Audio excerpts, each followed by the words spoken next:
Hola, ¿cómo están? Oigan, pues lo prometido es deuda. Hoy damos inicio a esta temporada del programa Hablemos de Derecho. Un programa que tiene la función básica e ideal para hacer una guía práctica para que conozcas tus derechos y sobre todo que los ejerzas. Y bueno, pues doy la bienvenida al cofundador de este proyecto Hablemos de Derecho, al maestro Javier Villalobos. ¿Cómo estás, Javier? Muy bien, Gabriela, un gusto estar contigo. Un saludo a todos los que nos están viendo. Oigan, pues como lo habíamos dicho, este primer programa vamos a hablar de lo que es el impuesto predial. Y regularmente siempre hay unas preguntas que surgen en la mayoría de las personas y los cuales es: ¿el gobierno se puede quedar con mi casa si no pago el impuesto predial? ¿Por solo tener la posesión me puedo quedar con un bien? Y hay un mito ahí de repente que a los 10 años ya te puedes quedar con un terreno. ¿Y qué derechos adquiero al pagar este impuesto? Y bueno, pues para esto esencialmente es este programa y me gustaría iniciar con unos datos importantes. El impuesto predial representa solo el 20% del presupuesto que tiene como tal un municipio, lo que implica que del 64% al 80% tenga que ver con participaciones federales. ¿Esto qué quiere decir?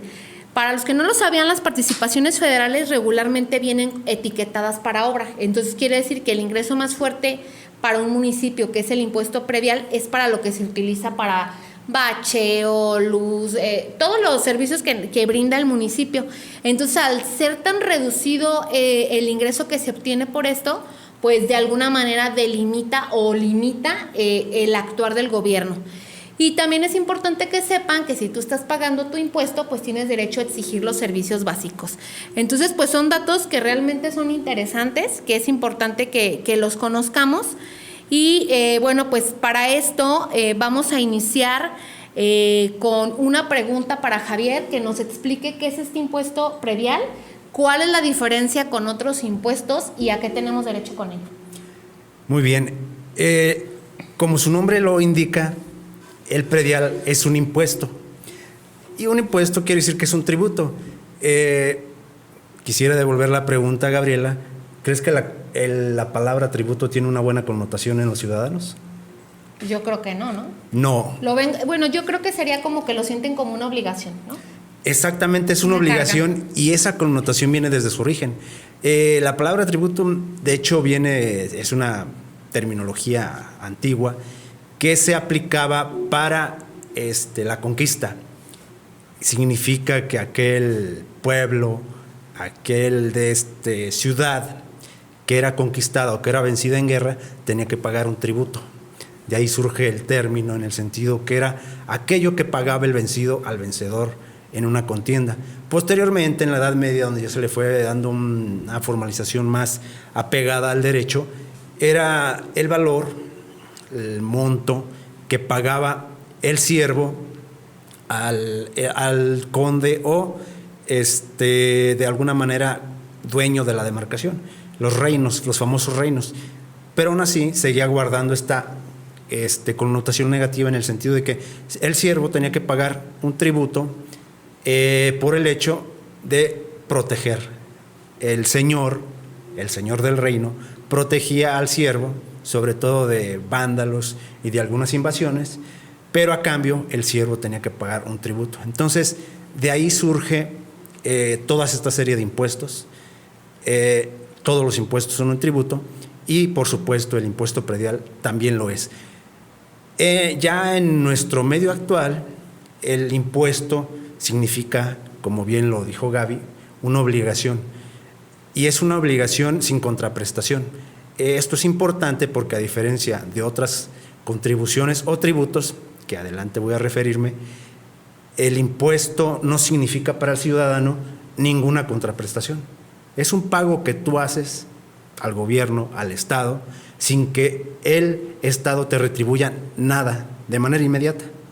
Posteriormente, sí tienes derecho a solicitar y que se cubran ciertos servicios públicos, pero en origen, como cualquier impuesto, el predial significa que tú lo entregas, es un pago que realizas al gobierno, al aparato de gobierno, al Estado, sin que de manera inmediata te retribuya de ninguna manera. ¿Qué grava el predial, Javier? O sea, El predial grava la propiedad inmobiliaria. grava quiere decir es sobre lo que te cobran. Entonces, ¿tiene que ver cuánto vale mi predio con lo que voy a pagar? O sea, ¿sí tiene correlación? Sí, es uno de los elementos de los impuestos. Para efectos jurídicos y digamos para hacer entendible el tributo y su cuantificación, cada uno de los impuestos y cada uno de los tributos cuenta con una serie de elementos que lo identifican y le permiten de esta manera cuantificarlo, identificarlo y diferenciarlo de otros tantos tributos. Quisiera hacer hincapié en que no todo lo que pagamos al Estado o al gobierno son tributos. Aunque el impuesto predial sí lo es porque no obtenemos ninguna retribución directa al momento de pagarlo, hay otros tributos o contribuciones. En México, el término tributo no se utiliza en materia legal, es un término académico, y se habla de contribuciones. ¿Por qué? Porque es el término que se utiliza en nuestra Constitución política. Si revisamos cuidadosamente el artículo 31 en su fracción cuarta de nuestra Constitución Política Federal, menciona que es obligación de los ciudadanos contribuir al gasto de la Federación.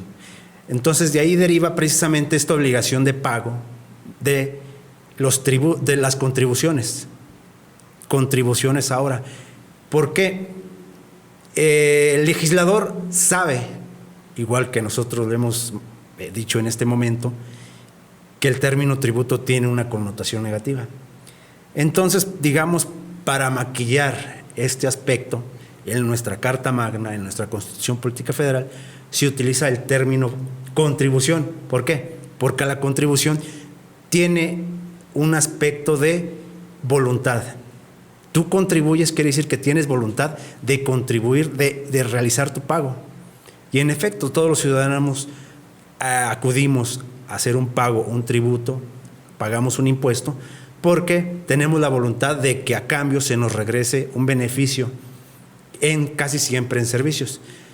Entonces, lo digo porque el impuesto es solo uno de los tipos de contribuciones que existen en nuestro medio, en nuestro país. Javier, perdón que te interrumpa. ¿A qué tienen derecho las personas al pagar? Tú dices, no hay una contraprestación directa, es decir, yo voy y pago y no me dan nada a cambio, pero en materia de servicios, ¿cuáles son las obligaciones que tiene el municipio el hecho de que tú pagues este impuesto? O sea, que me las pudieras así decir a tal cosa, ¿a qué tiene derecho? Claro, los impuestos en efecto no traen aparejada una contraprestación directa. Lo que acabamos de decir, el gobierno, al momento que vas y realizas tu pago en cualquier ventanilla de las oficinas gubernamentales, no te entrega nada a cambio en ese momento. Sin embargo, existe un principio que deviene también de la propia Constitución, o sea, que está implícito en el propio artículo que acabamos de comentar, que es el principio de generalidad. Significa que todos los pagos que realizan los ciudadanos se van a un fondo común que tienen dos fines o propósitos. Uno de ellos es cubrir el gasto de la administración pública, pagar todos aquellos gastos de las dependencias. Si no, de otra manera no podrían funcionar. Y el segundo y más importante, que tiene que ver con esta contraprestación no directa, pero que sí beneficia al ciudadano, tiene que ver con que el resto del fondo común se utiliza para obras y servicios públicos. Entonces, el aspecto de la contraprestación es relativa. No es una contraprestación directa porque al momento que vas y pagas a la ventanilla no obtienes nada a cambio. Sin embargo, sí, esos recursos, existe la obligación, es una obligación a cargo del gobierno de que te los devuelva mediante obra y servicios públicos. Entonces, de aquí se desprende un aspecto muy importante de los ciudadanos. Ciudadano, aun y cuando es un impuesto, no quiere decir que el gobierno no tenga ninguna obligación hacia ti cuando realizas el pago. Por el contrario, una vez que tú vas y pagas el impuesto correspondiente a la ventanilla, el gobierno adquiere inmediatamente la obligación de devolverte parte de ese fondo común en obra y servicios públicos. Ok, y si nos pudieras enlistar exactamente cuáles son los servicios a los que tenemos derecho. Sí, estos servicios ciudadanos conozcan su Constitución, porque la verdad es que ahí está todo el peso, o todo están delimitadas todas aquellas obligaciones a cargo de la autoridad. Sus derechos y obligaciones están en la Constitución. Conózcanla. El artículo 115 especifica cuáles son los servicios públicos, no son los únicos, a los cuales tienen derecho ustedes y obligación la autoridad de prestarlos. Van desde mercados, incluyen calles y avenidas, recolección de basura, agua y alcantarillado, y algunas otras cuestiones específicas como puede ser la emisión de autorizaciones para construcción y otro tipo. En general, cualquier contraprestación que impacte en el espacio público significa un servicio público, que es tu derecho ciudadano y es una obligación del gobierno. Oye, otra cosa que de repente se preguntan muchas personas y nos preguntan como abogados es el aumento en el tema de los prediales, pero para entender esto necesitamos de conocer cuáles son los elementos de este impuesto. ¿Por qué es importante conocerlos? Porque posteriormente vamos a hablar de algunas acciones tanto administrativas como judiciales que puedes usar tú para la hora de querer una rectificación, o si no estás de acuerdo, como qué opciones podrías tener. ¿Nos podrías compartir cuáles son estos elementos? Claro que sí. Los impuestos, al igual que las demás contribuciones, deben de contar con una serie de elementos que los identifican y que además nos permiten delimitar su alcance y también proponer su cobro o determinación. Determinación me refiero al cálculo, el cálculo de pago. Específicamente el impuesto predial, los elementos del impuesto predial. El objeto es la propiedad, el objeto formal, aunque el objeto material como tal es el bien inmueble.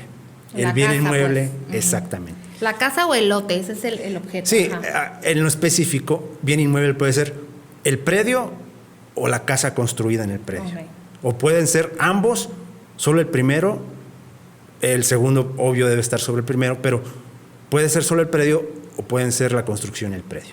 Y es que eso es lo que grava el impuesto, y ese es el primer elemento del impuesto, el objeto. El segundo es el sujeto, por supuesto el sujeto obligado es el ciudadano, propietario de ese bien inmueble. El tercero es la tasa. La tasa casi siempre es un porcentaje, o es una lista, o es un monto que se incluye, un porcentaje que se incluye en una lista, a la cual se va a multiplicar el inmueble. En el catastro, para facilitar y por supuesto hacer posible el cobro, se identifica el inmueble con un valor. Uh-huh. Un valor que se llama fiscal y que es distinto casi siempre del comercial. El comercial casi siempre va un poco más arriba, tiene un peso o un costo, un valor mayor al fiscal.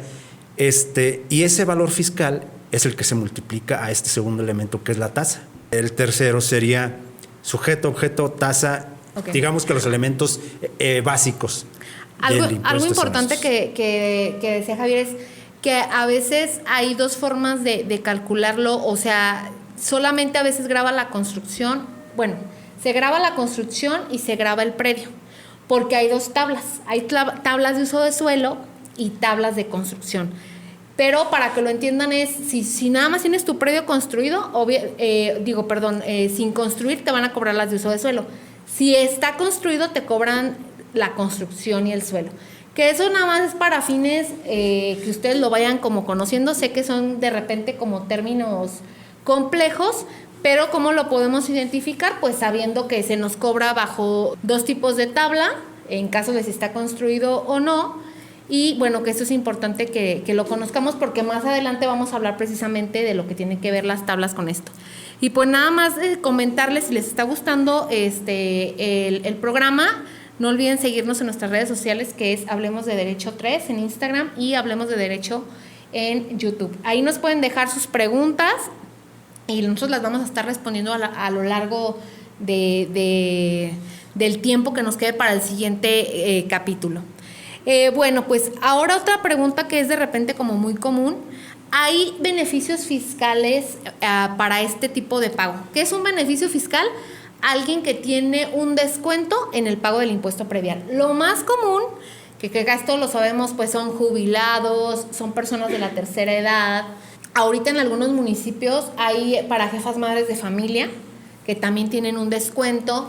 Hay unos descuentos que son agrarios, es decir, si tu predio es para siembra, tú puedes solicitar ante el ayuntamiento un descuento y tienen un descuento porque los gobiernos regularmente impulsan a que tengas pues a la siembra y demás y no te lo cobran igual que si fuera un predio, vamos a decirlo, urbano, ¿sí? Entonces también puedes solicitar esto. Hay otro que se llama por jardines ornamentales.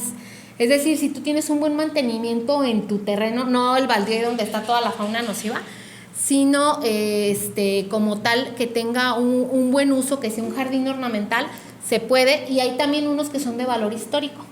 Entonces es como la diferente gama de precisamente de este tipo de descuentos. Algo que quisiera comentar y que voy a cuestionar a Gaby, porque sé que ella lo conoce, el hecho de que no haya construcciones y mi predio sea urbano, ¿implica que voy a pagar menos impuesto? No, de hecho es importante que se quite como este mito, ¿no? Hay muchas personas que dicen, yo no manifiesto la construcción porque no quiero pagar más. Pero lo que no saben es que la mayoría de los municipios hacen un cobro que le llaman regularmente sobretasa a los predios que no están edificados, es decir, a los lotes baldíos. ¿Por qué? Porque el gobierno dice que se crea fauna nociva, también puede ser objeto de que haya delincuentes ahí, o sea, le cuesta más vigilar un predio que no está edificado que una casa. Entonces, si la estrategia de no manifestar la construcción es por un tema de ahorrarte dinero, créanmelo, hagan una comparativa de alguien que tenga un lote y alguien que tenga una casa y que estén más o menos en el número de metros y se darán cuenta que no es así. Entonces, eso es importante que lo sepamos y que también no caigamos en el mito de no manifestar la construcción por ahorrarnos un dinerito, porque al final no te estás ahorrando realmente.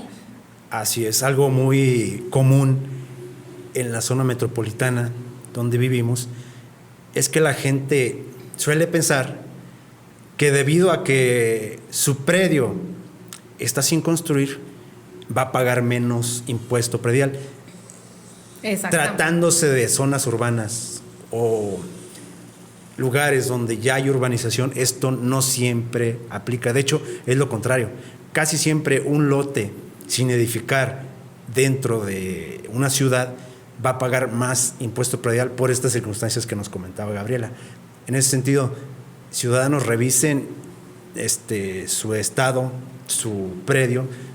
Si está dado de alta únicamente como predio y no han agregado construcción al registro, posiblemente sea más conveniente que ustedes, porque ustedes lo pueden solicitar y hacer, solicitar al catastro que haga una modificación para que se incluya la construcción en su predio urbano y posiblemente, casi siempre, sobre todo en la zona metropolitana de Guadalajara, van a pagar menos predial.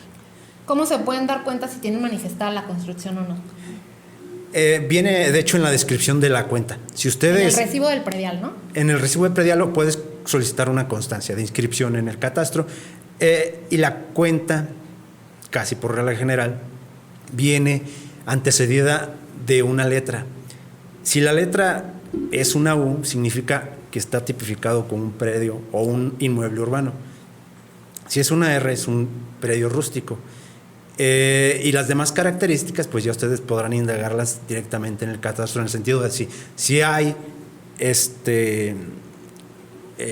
hay una manifestación de construcción o no. Si no la hay, háganla ustedes. Ustedes también pueden realizarla directamente. Y otro tip creo que también podría servir es que en el recibo predial viene superficie de construcción y de terreno.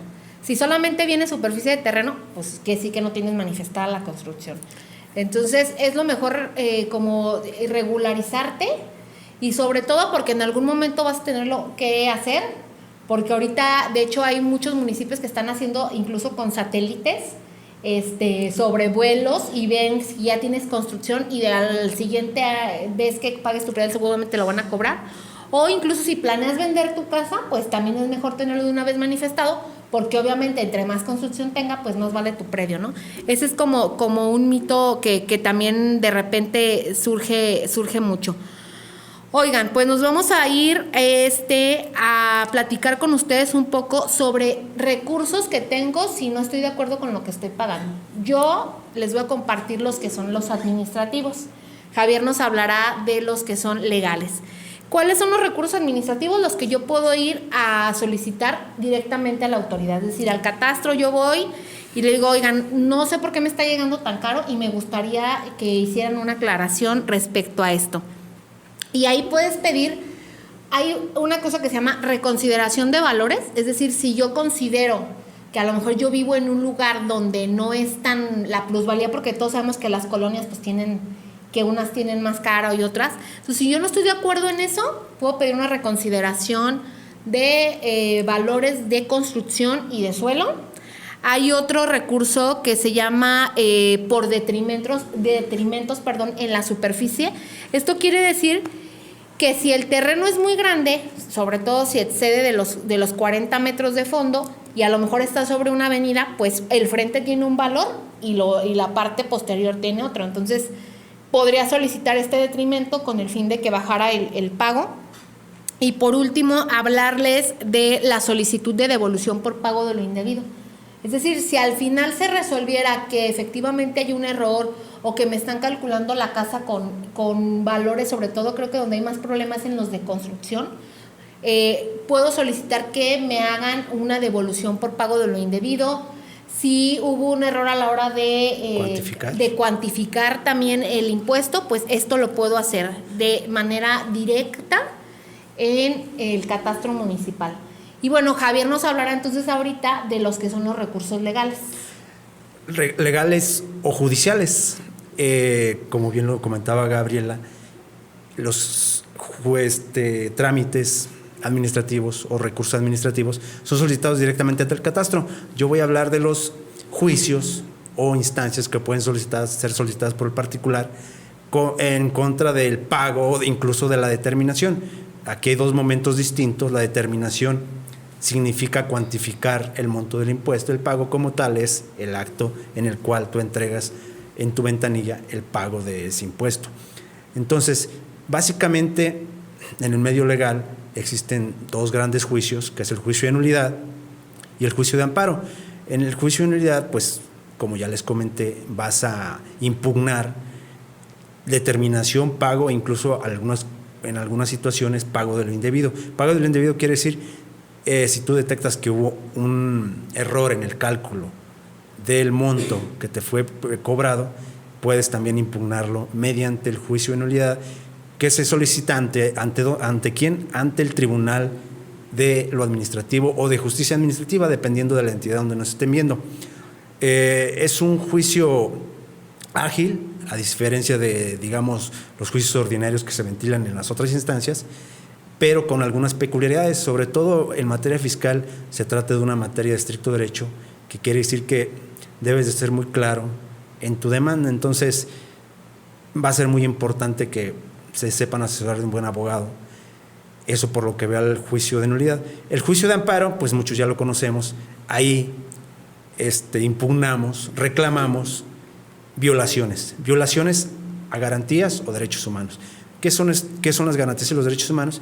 Pues son prerrogativas, son derechos precisamente que nos otorgó el legislador, o que reconoció el legislador, mejor dicho, para efecto de defendernos en contra de actos de autoridad. Cuando detectemos nosotros que un pago o una determinación es contraria a nuestros derechos humanos, a nuestras garantías, en específico las garantías que son aplicables a los impuestos se encuentran en el artículo 31, fracción cuarta, y tienen que ver con las garantías de legalidad, proporcionalidad y equidad, que son muy extensas, las explicaremos en otro capítulo, pero sí quiero hacer mención que básicamente en un juicio de amparo vamos a hacer mención de contravención casi siempre a estos tres principios: legalidad, proporcionalidad y equidad. Entonces, A diferencia de un juicio de nulidad, en un juicio de amparo impugnamos, reclamamos violaciones a garantías y derechos humanos. Es decir, en uno sería como el procedimiento como tal y en el otro sería la violación de las garantías, o sea, me están cobrando de más, el pago es inequitativo y demás, ¿no? Sí, el primero, el juicio de nulidad es un medio legal. Impugnas alguna violación a una ley. En el segundo estamos hablando de una violación a un derecho humano, a una garantía que siempre está vinculada con la Constitución, con nuestra Carta Magna. Oye, Javier, otra pregunta que surge mucho por ahí es el tema de la prescripción. Ya ves que, bueno, hay muchas personas que de repente deben un montón de años y que dicen, bueno, pues quiero pagarme, quiero regularizar. Y hay una figura que contempla la ley precisamente para pagar cierto número de años, ¿no? Yo he sabido de muchas personas que de repente acuden a la autoridad y la autoridad les niega como tal este derecho. ¿Qué se puede hacer en ese entonces? O sea, ¿sí hay forma de impugnarlo aunque la autoridad no me lo quiera reconocer a mí? ¿O cuál sería este juicio y qué características tiene como tal? Por supuesto, los impuestos y en general las contribuciones tienen su origen en el concepto de crédito. Y los impuestos, las contribuciones, igual que todos los demás créditos legales, prescriben. ¿Qué significa prescribir? Que dejan de tener vida y ya no son exigibles con el solo transcurso del tiempo. Casi siempre, por regla general, por sobre todo los impuestos estatales y municipales, tienen una temporalidad de cobro o de pago de 5 años. Y transcurrido este término, prescriben. Entonces, la prescripción es una figura que significa que una vez que ha transcurrido este término de 5 años, sin que el particular haya acudido a pagar el impuesto, ni la autoridad me haya requerido su pago, el crédito deja de tener vida y por lo tanto no es cobrable. Lo de cobrable es, digamos, a interpretación porque también tiene que hablarse de la caducidad de las facultades de la autoridad, que es otra figura, pero en términos sencillos la prescripción significa que un impuesto tiene una vida de exigibilidad y de pago. Si no se realiza el pago ni se requiere por parte de la autoridad dentro de ese término, el impuesto deja de tener vida y por lo tanto ya no es cobrable. O sea, tendría que tener 2 elementos. Una, pues que rebase esta temporalidad y 2, que no me hayan cobrado. Así y es. obviamente para entender que me hayan cobrado es que me hayan notificado. ¿Estamos de acuerdo? Y que sea identificado, o sea, que acredite realmente que la persona que lo recibió, si no fue el titular, pues cumpla con estos requisitos. Esto es importante, digo, tiene sus peculiaridades y demás, pero dejarlo en la mesa porque creo que también es una figura a la que muchas personas pueden acudir, incluso directamente con la autoridad. A algunos municipios lo otorgan, o sea, tú lo puedes pedir sí o sí. Ya si te lo aceptan o no, pues que ustedes también conozcan que hay una vía legal donde lo pueden hacer valer. Y creo que con esta pregunta o este tema de la prescripción nos iríamos a la pregunta de enlace del inicio, que tiene que ver con que si dejo de pagar mi predial, ¿la autoridad se puede quedar como tal con mi predio? No de ninguna manera, no directamente. El hecho de que no se haya realizado el pago de un impuesto genera en la autoridad una facultad de cobro, pero el cobro está regulado en la ley, se sigue todo un procedimiento y el cobro va a ser únicamente por el monto que no cubriste. Entonces, la autoridad directamente no puede de ninguna manera quedarse con tu bien inmueble, tendrá que instaurar un procedimiento. Nuestro estado se llama procedimiento administrativo de ejecución, por medio del cual la autoridad te va a solicitar primero que pagues. Si no lo haces, posteriormente te embargará algunos bienes, puede ser que el propio bien inmueble, pero no significa que el embargo pueda o no gravar la totalidad del valor. Se embargará aquella parte que tú adeudas únicamente. Y eso será parte de una ejecución, de un procedimiento de ejecución. Es decir, no se queda con todo el predio, te embargan la cantidad a la que tú adeudas, ¿no? Y si estamos hablando, y no siempre es un predio, podríamos estar hablando de una construcción, y puede ser que no te embargue directamente el inmueble, te embargue bienes muebles homenaje. A lo mejor de el la carro propia que tienes finca. ahí afuera. En efecto. O sea, hay otras como formas, ¿no? Sí. De hacerlo. Y creo que para concluir este apartado de mitos y realidades, hablemos de lo que le llaman la prescripción positiva, que tiene que ver, me puedo quedar con un predio por tener solamente la posesión, o por ejemplo, yo le renté a una señora, pero la señora ya estaba viejita y resulta que falleció y yo ya tengo a lo mejor los 10 años de los que te hablan en el predio y ya por lo tanto es mío. O sea, sí se puede, no se puede, como para aclarar este mito. De manera rápida diría no, porque la figura de la prescripción, no de impuestos, de la prescripción que en este momento vamos a hablar, es la prescripción ligada con la propiedad.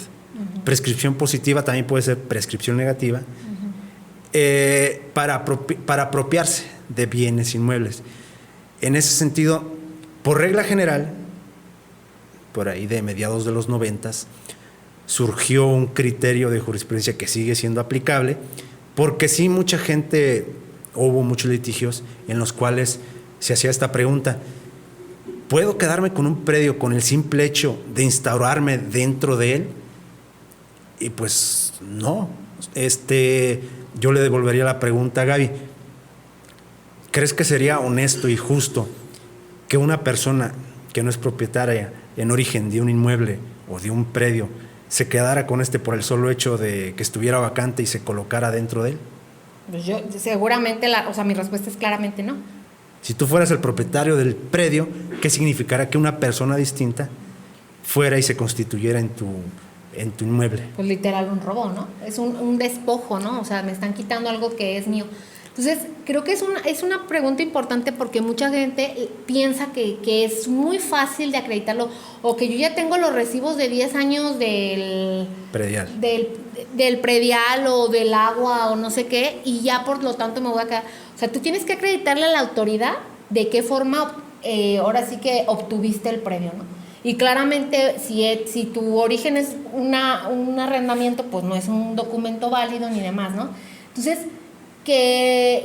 honestamente no es una buena vía. Aparte que no es una buena vía, no es honesto y no es algo que sea fácil de acreditar. No, y además no está avalado por la legislación. O sea, así la prescripción no juega con esas reglas. Te lo comentaba y te hacía esta pregunta porque, como tú bien lo comentaste, en ese caso estamos hablando de un ilícito. Y de nueva cuenta, ¿crees que la legislación y el derecho de cualquier país está hecha para proteger ilícitos, Gabriela? Claro que no, lo que se busca es precisamente la legalidad, la certeza jurídica y el bien común, ¿no?, de las personas. Entonces, no lo practiquen, no se dejen engañar, porque no es cierto que sea así como de fácil, ya nada más porque yo tengo los recibos y demás. Entonces, esa es la recomendación. No, y quiero rematar. Les comentaba de ese criterio de mediados de los 90 de la Suprema Corte. No, los hechos ilícitos no pueden generar derecho, de ninguna manera. Entonces, para proteger la propiedad de que en sí sea real propietario de un inmueble, se dijo que para poder llevar a cabo esta prescripción era necesario contar con un documento habilitante. De tal manera, señores, si ustedes no tienen un documento habilitante, ¿qué quiere habilitante de su derecho? ¿Qué significa esto? Si ustedes no cuentan con un contrato de compraventa, no de arrendamiento, los arrendamientos, aquí hay otra cuestión, es un derecho derivado, no generan derecho para prescribir ni derecho de propiedad, no pueden de ninguna manera acceder también al derecho de ser propietarios de ese inmueble. Entonces, el solo hecho de que ustedes se posesionen o se traten de instalar en un predio o inmueble que está desocupado y dejar que pase el tiempo, de ninguna manera les genera un derecho de propiedad. Necesariamente debe de existir un contrato, un documento que los habilite para que se les reconozca la propiedad y como parte de ello puedan ser inscritos en el catastro y lleven a cabo el pago de su impuesto predial. Oigan, y en cuanto a esto, nada más para concluir esto del tema de los mitos y hablando específicamente de mucha gente que dice, es que le recabaron la firma a la persona y se sabía la firma a lo mejor de quien te rentaba y me hizo un contrato. Ahorita, por todos los notarios, la mayoría, te piden datos biométricos. ¿Esto qué quiere decir? Huellas, o sea, te toman, no es fácil como que conseguir revivir muertos y hay como muchas ideas respecto a esto. No dudo que haya quien de repente lo practique, no es honesto, nosotros no estamos a favor de ese tipo de circunstancias, pero que no la crean que es fácil y la verdad como evitarse problemas y sobre todo como invitarlos a pensar, como decía Javier, imagínate que tú fueras el dueño y que por rentarle a alguien ya se quisieran quedar con tu premio, ¿no? Daríamos conclusión a este primer episodio. Pues nada más decirles que esperemos que esta información les abra el panorama para conocer todos los derechos, de sus derechos y ejercerlos y que pueda ser una guía rápida para esto. Comentarles que vamos a hablar del refrendo, del reemplacamiento y de la verificación. Mito, realidad, es que es cierto que puede pasar, o sea, cuáles son los escenarios como tal. Y bueno, pues me gustaría que hicieras un comentario de cierre, Javier. ¿Qué nos puedes decir? Me gustaría que se tomara como una invitación a reflexionar. Muchas veces en nuestro país desconocemos de nuestro derecho y realmente nuestro derecho está en las leyes y las leyes están publicadas, son públicas. Cualquier ciudadano puede consultarlas. Acérquense a medios como este para informarse de cómo pueden defender su derecho. Si tienen alguna duda, posiblemente de aquí se desprendan algunas otras tantas, podrían incluso solicitarnos tocar algún tema específico. Estamos a sus órdenes. Muchas gracias, Gabriela, por la invitación. Muchas gracias a todos los que nos están viendo. Aquí seguimos. Recuerden que este es el programa Hablemos de Derecho. Digan no a la corrupción, no a las gestorías y nos vemos en nuestro próximo episodio. Gracias. Gracias.